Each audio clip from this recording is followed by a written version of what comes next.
시청자 여러분 안녕하십니까? 더리더입니다. 요즘 경제의 화두는 창조경제 그리고 혁신입니다. 이런 변화를 이끌어내기 위해서는 이른바 디자인띵킹, 디자인 사고가 필요하다며 이를 확산시키고 있는 글로벌 기업이 있습니다. 바로 전 세계 기업용 소프트웨어 시장의 85%를 차지하고 있는 글로벌 기업 SAP인데요. 오늘 더리더는 SAP의 크리스토퍼한 전무님을 모시고 디자인띵킹이 무엇인지 그리고 왜 중요한지 들어보겠습니다.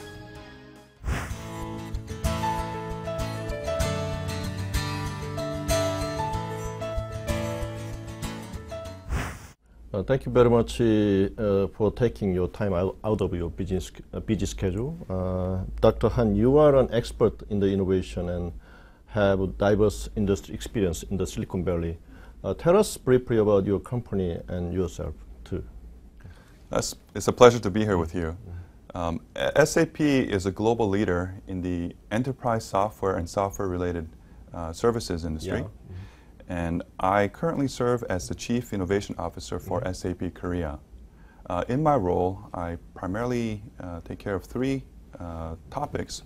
One is helping our customers with their innovation, and particularly as it relates to the application of information technology. Second is more internal to SAP Korea itself in leading our what we call going from good to great in terms of our workplace. And thirdly is outward towards society for our corporate social responsibility CSR activities. Yeah. So maybe the Korean viewers may wonder why you use English here, even though you look like a Korean. So can you explain us a little bit about your personal background? Yeah. Oh, sure. So yes, I was born here in Korea, but at the age of 7, my family moved to the United States, a place called Minnesota. And so I grew up in the United States and received all of my education there, including my undergraduate studies, my master's and PhD. Most of my professional experiences in Silicon Valley, where I was working for the last 18 years, prior to coming to Korea in last October. Okay, back to the topic again, design thinking. Design thinking appears to be getting a lot of attention recently. First of all, please explain what it is and how it relates to the innovation. Sure. Design thinking is an approach to accelerate innovation. Now, when we talk about this, we have to also talk about what is innovation. And innovation simply is something new that adds value, and it can be big or small. And the question is, we can often recognize what innovation is, whether it's in a product, service, or even a new business model. But the question is, how do we actually get there? And that process can be very messy and often complex. And that's what design thinking is attempting to do, is to provide a scaffolding, a way of accelerating innovation. So what led SAP, a world-renowned software company, to adopt design thinking, and how is it being applied? SAP's first adoption of design thinking, I think, primarily came through the chairman and founder of SAP, Hasso-Plattner. So around 10 years ago, Hasso-Plattner felt that the company needed to revive its entrepreneurial spirit, and he came across design thinking at Stanford University and subsequently met with a professor there named David Kelly, who is also the founder of a consulting company called IDEO, arguably one of the most prominent design consulting firms in the United States, and if not the world. And through that encounter, Hasso-Plattner decided to make a personal donation to Stanford University to establish the Stanford D School, and also initiated some projects where Stanford and SAP collaborated to bring this design thinking into the company. So we are now talking about the design thinking. Can you, a little bit in detail, talk about what design thinking is? Sure. So design thinking is an approach to accelerate innovation, and it's emphasizing human-centered design, and it encompasses a process as well as a mindset and a set of values that are embodied by the people who are trying to do the work of innovation. To speak about the process, I'll refer to what is being taught at the Stanford D School, and it's also referred to as the scaffolding, really, as opposed to some kind of a formula or a rigid step-by-step procedure that one needs to follow. It begins with empathy, and that means empathy for the people you're trying to help, or your customers or your users. And it requires you to have a deep understanding of their situation and maybe the difficulties or problems that they may face that you want to help solve. Ways of doing so may involve things like observation, interviews, or maybe immersing yourself into their experience. So that's empathy. Next is define. That means defining the problem that you're trying to solve. And this is often a very, I would say, a very critical step because the problem that you define ends up shaping the solution that you actually create. So as the saying goes, you want to make sure you're working on the right problem and creating the right solution. After you define the problem, then you start to ideate. This is where your creativity really kicks in. You try to create lots of different alternatives that may help solve this initial problem. But after you've done that, often in a team context, you don't stop there. You go to prototype, which means you take the ideas and you bring it into the world through the use of a prototype. And it can be a very rough prototype. In fact, the best prototypes are things that are very rough, quick and easy to make, and that's very cheaply made. And then you take this prototype, and the last thing you want to do is to actually take that back to the people that you're trying to help, and you test it directly with them. And in the process, you'll learn about what's working and maybe what's not working. And this will take you on an iterative process because as you learn about the problem as well as the solution at each step, you may choose to redefine what the true problem is, or you may say the problem is right, but we need to create new alternatives. And you keep iterating until you arrive at what you think is the best solution. So I heard the Won Jun-hyung, MD of the SAP Korea, is emphasizing design thinking.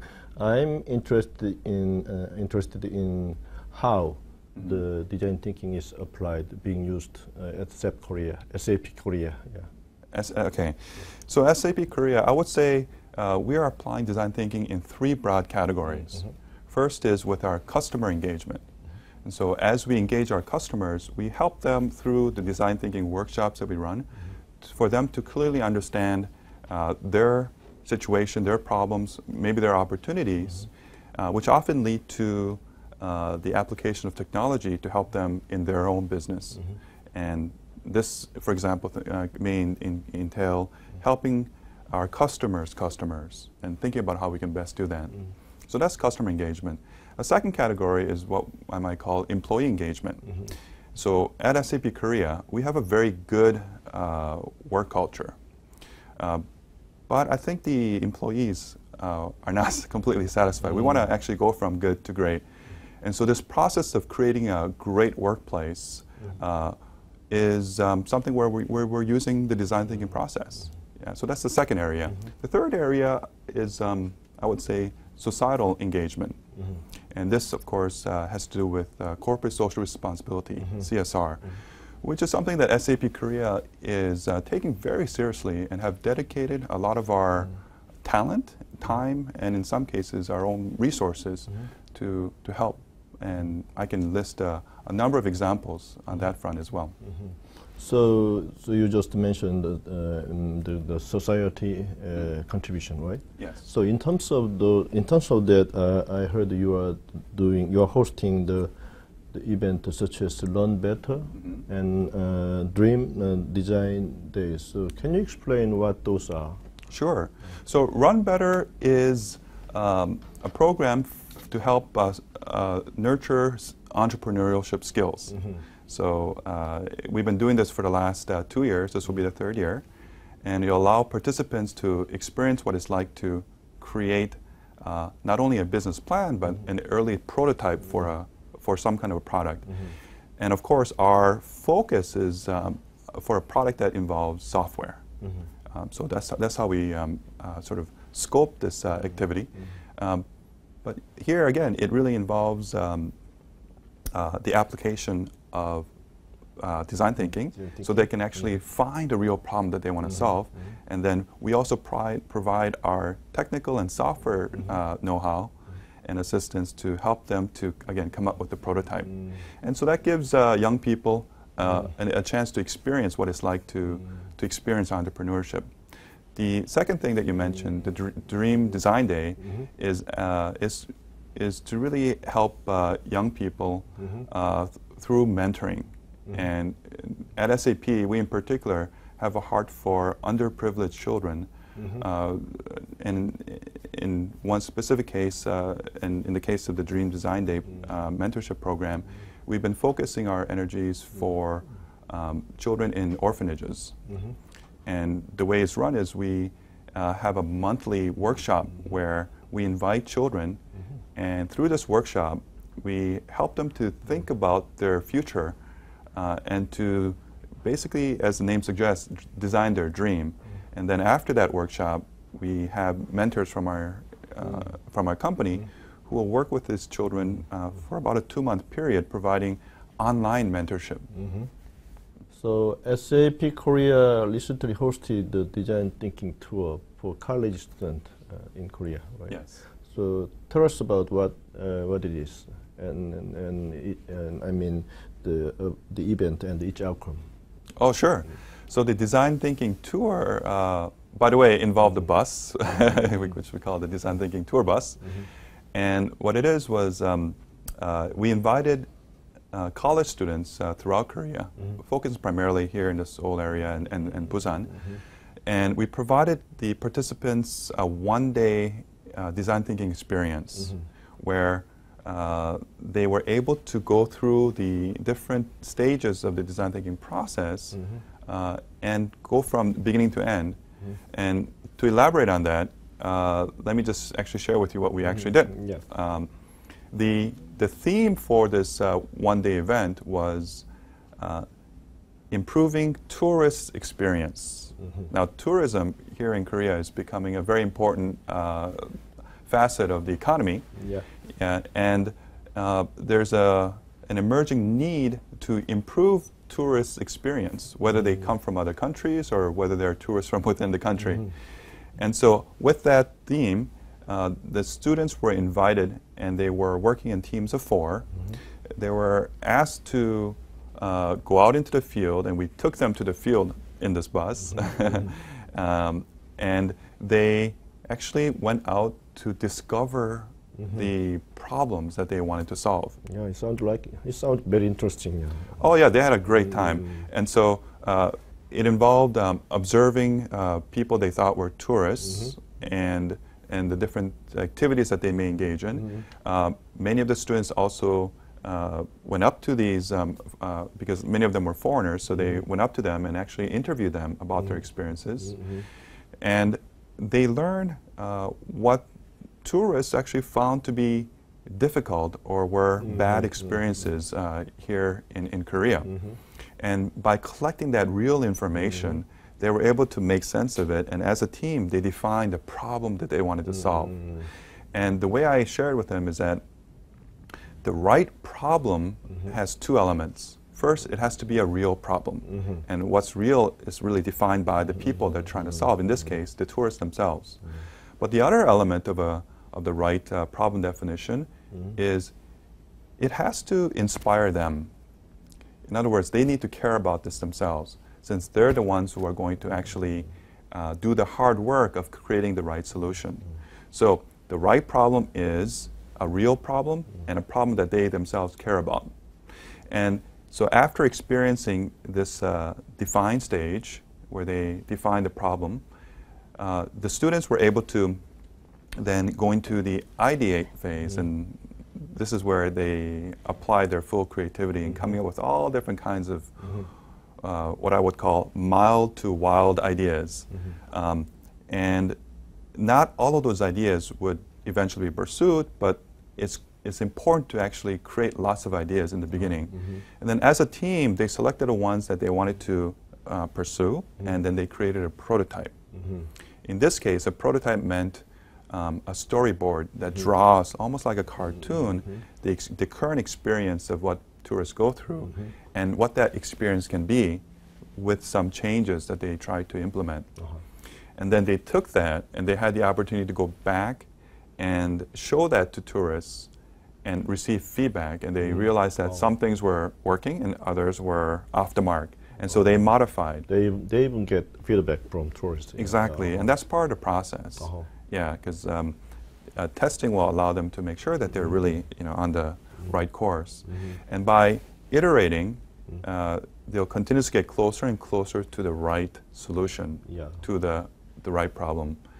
And of course, on the day of the design thinking tour, because we only had one day, they weren't able to go through multiple iterations.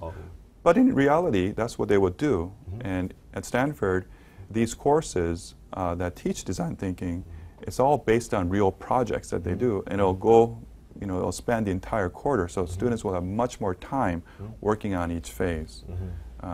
However, even though it was only one day, students were able to experience them for themselves, what it's like to do this. And the feedback we received afterwards was just remarkable.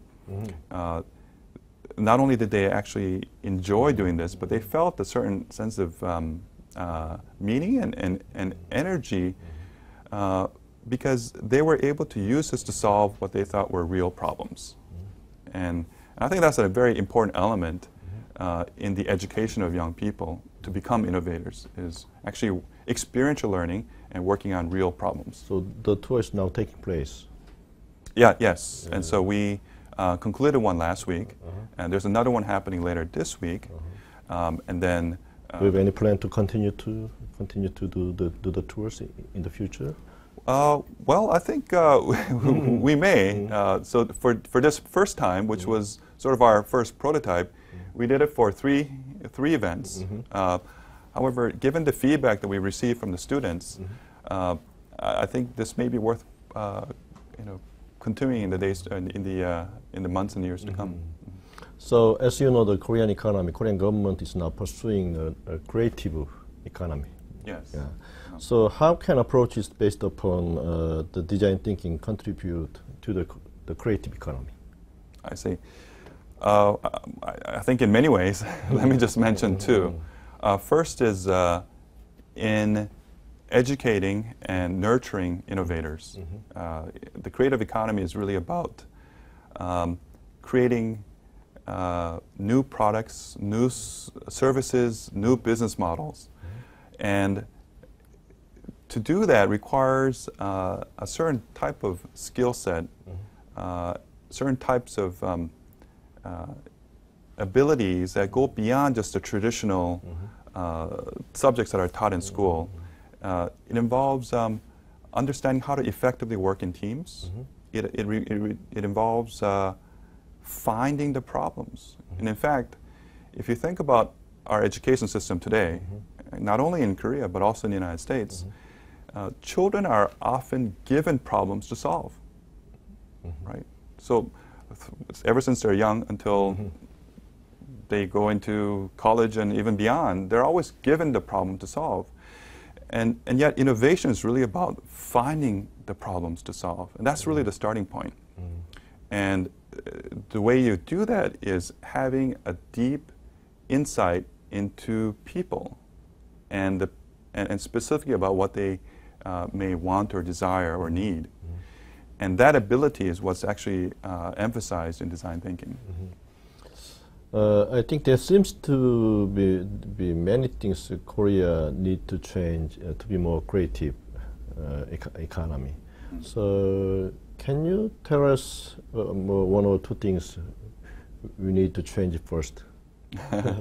Well, I think first of all, after coming here and spending the last 6 months here, I've met so many outstanding people, young people as well as people in industry, a lot of smart, a lot of creative people. People who practice this, I think, can't help but to be transformed into someone who above all else, is very mindful and places great emphasis and value on the human being, how to help others, how to discover those opportunities to further lives and so forth.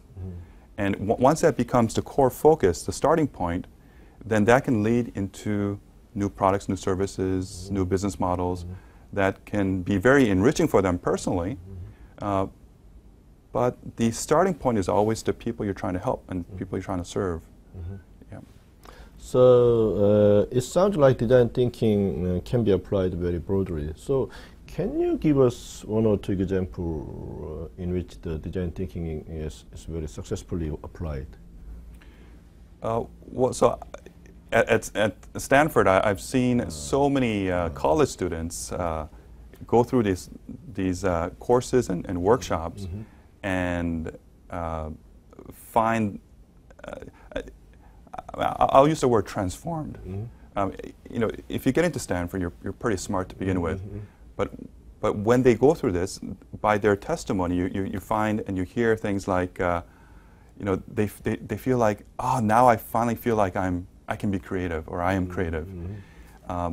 It's creativity, interestingly, is something that most of us who are older feel like we don't have. And if you ask young children, you know, how many of you are creative? You know, they'll all raise their hands and say, yeah, me. But then as they get older, even just maybe 4th, 5th, 6th graders, you ask them the same thing, and less people will raise their hands. And by the time you get into high school, practically no one will raise their hand. Because is this true? Yeah, and this is... even though I'm older, I think I can be creative. But oh, absolutely. I think you are. I think we all are, inherently. But that's not the emphasis in our educational system. And this is, you know, there are a lot of talks about this by people who research this particular topic.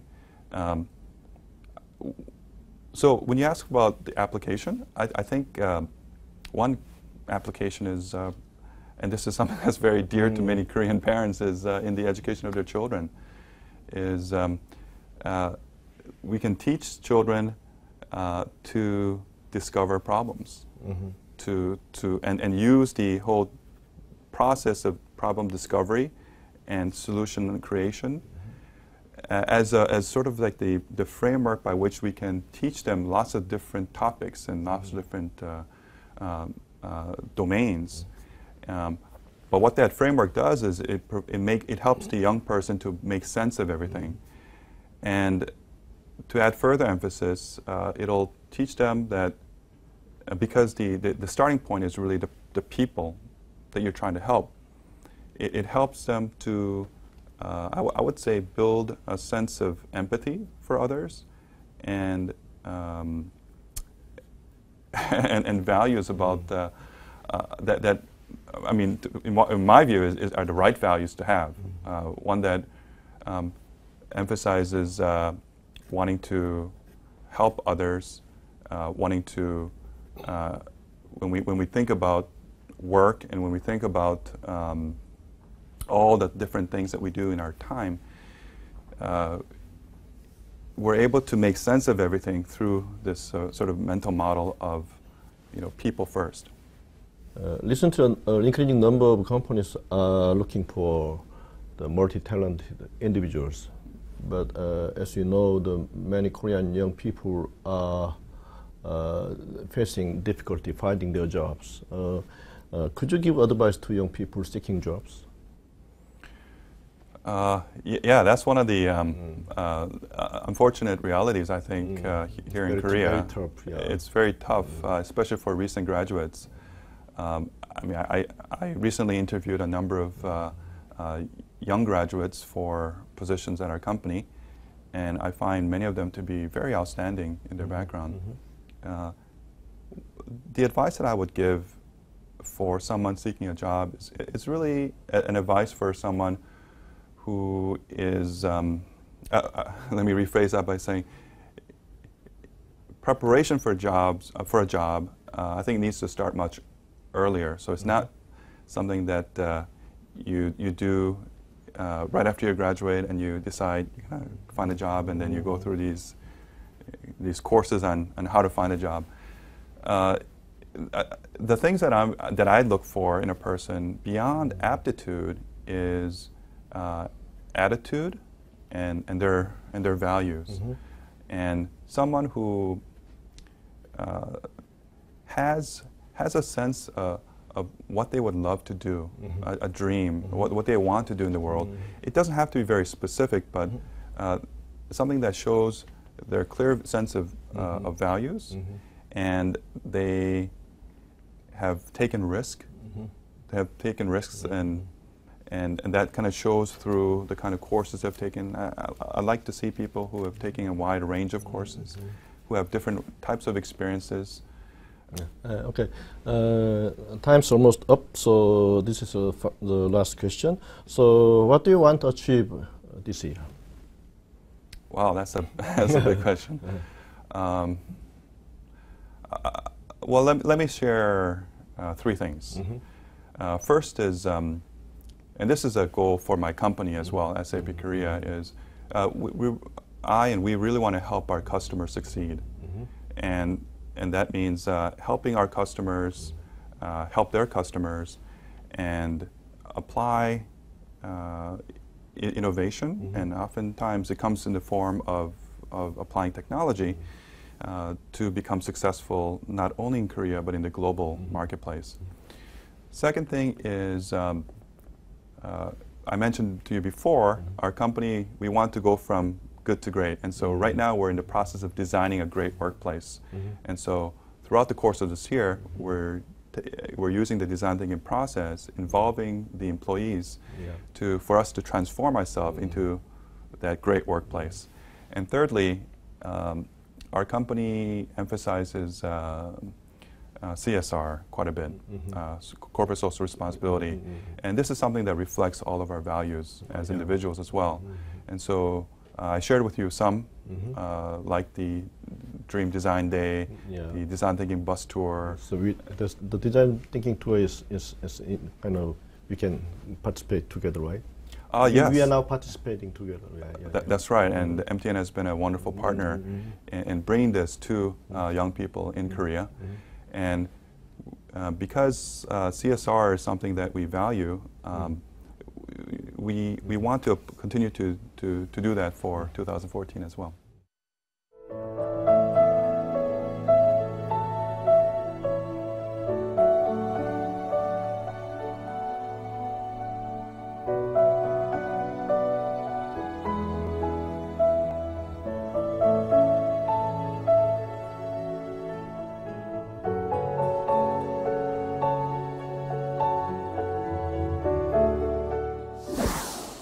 네, 지금까지 들으신 것처럼 디자인 띵킹은 문제에 대한 해답을 창의적으로 그리고 혁신적으로 찾아가는 과정이라고 할 수 있습니다.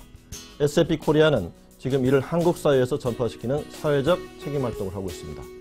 우리 경제가 창조 경제로 변신해 나가는 과정에서 유용하게 활용되기를 기대해 봅니다. 오늘 바쁘신데 나오셔서 좋은 말씀해 주신 크리스토퍼한 전무님 감사합니다.